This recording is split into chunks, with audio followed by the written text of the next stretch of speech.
Whatever is wrong ought to be fixed. The world hungers for a positive attitude. I am Ahilis, your host. Thanks for joining us in this program, Vivid View. Truly I appreciate God for making it possible. Vivid View, say and do it.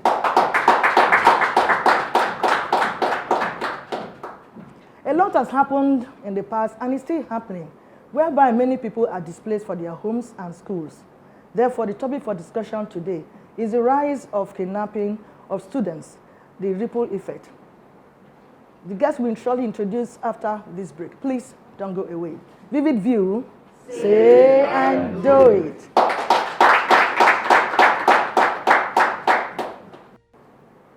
Welcome back. In case you're just joining us, the topic has already been introduced as the rise of kidnapping of students, the ripple effect. With me in the studio today for this discussion is a security professional. Let's make welcome Mr. Mandu Obot. Vivid View, say and do it. Before discussion proper, please follow us on social media handles are displayed on the screen. Mr. Obot, you're welcome again. Thank you very much. Without wasting time, let's just go straight to the business of the day. It says, what are your general perspectives about this topic that I've introduced? Okay, kidnapping is actually a global problem right now. And it's been there for years, but its impact and effect in Nigeria is rising, and it calls for concern. What is kidnapping? Kidnapping is actually the abduction and holding captive of an individual against his will. Exactly. And most of the time is for purposes of obtaining ransom money, or also for exchanging political views, or also for coercing, forcing the other party to accept and provide a request that is actually illegitimate. So it is actually a crime, and it's not something we should sleep and feel comfortable with.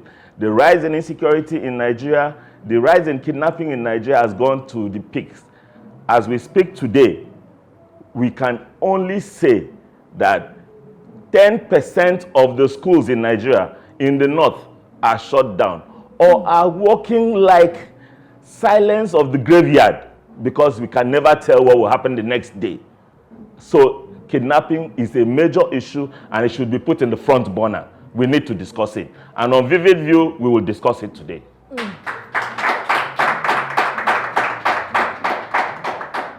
Thank you very much. My very concern is why are students now the target of these bandits? Okay, for us security professionals, when we're considering it in that dimension, the tendency is for us to consider how did we get to where we are? We started off talking about terrorism.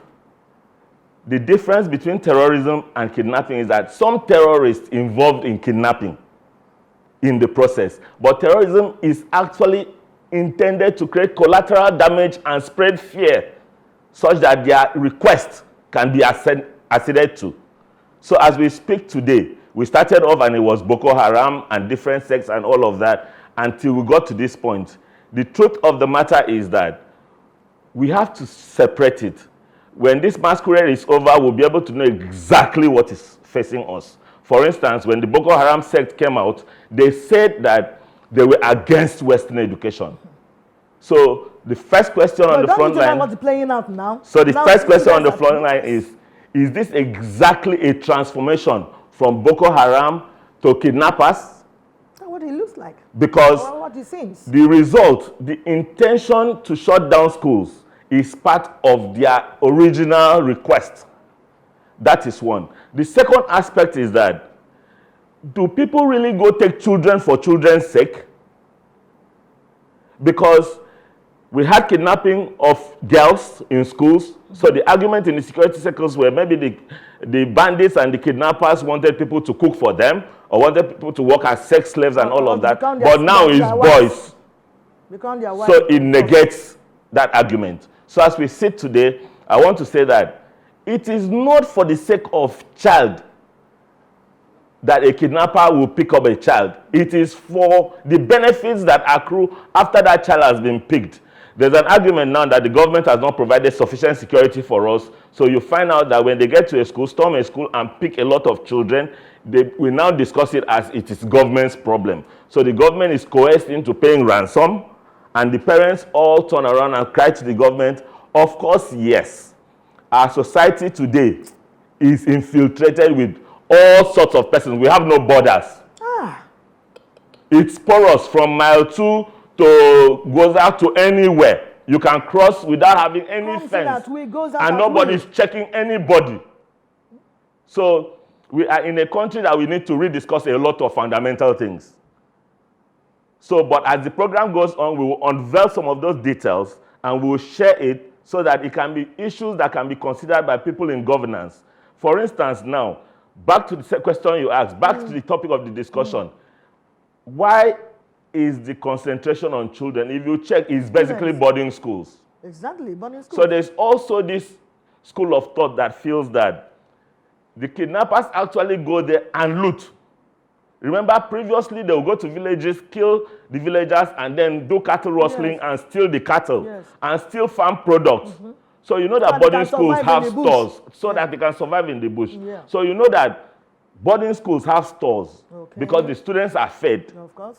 So when they loot the stores, the food stores, they pick some children knowing very well that we will come negotiate and pay ransom. So I would like to share that they did not choose which child to pick. They picked by opportunistic incidents. They're not particular about, whose child was picked.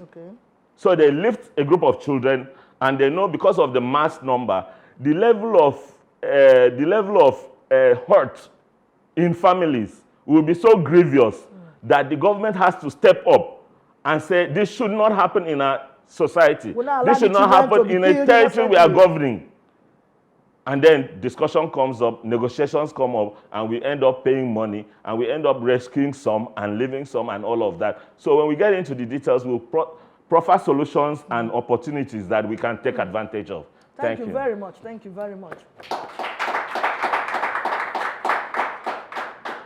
It's time for a break now. Vivid View, say and do it.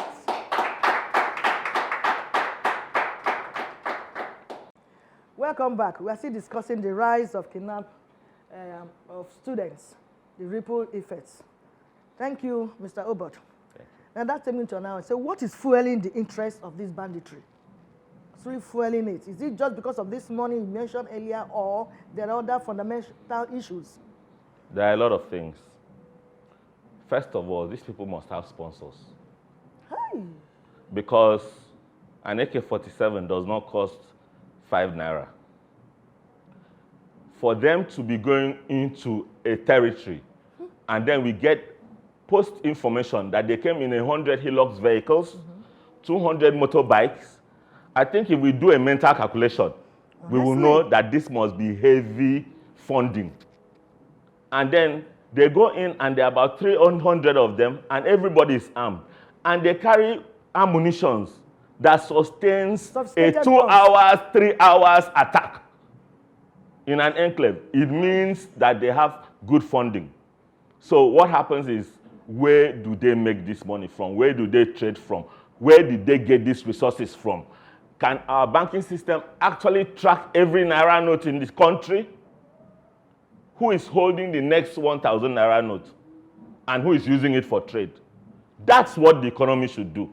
That's what the banking system should do. We should know why money is moving from one place to the other and who is buying what. And then as we sit down, it makes us bleed when you realize that the nation's official forces are being starved of firearms, ammunition, and equipment. And even countries sabotage us by refusing to sell those equipment to us to enable us fight this insurgency.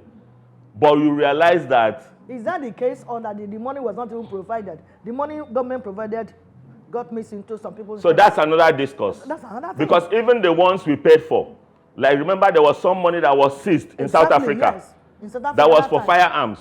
That did not come, and they've not discussed it anymore. And that's the issue. And some countries have actually refused to sell us high technical equipment, which would have supported us, Like we just last year that we got a few helicopters that are very branded for terrorism, for fight against terrorism. So like going forward, we should also understand the fact that the issue that is fueling this is poverty, unemployment, illiteracy.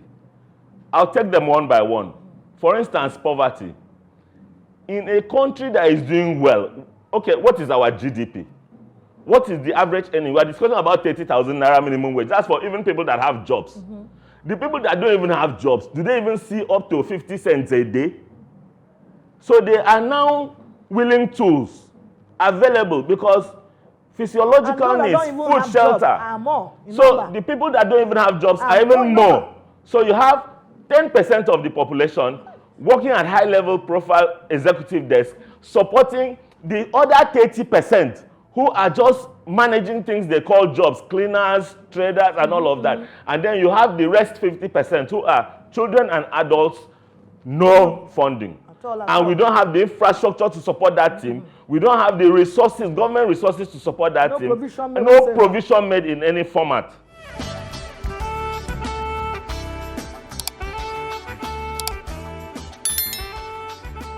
This is VVView.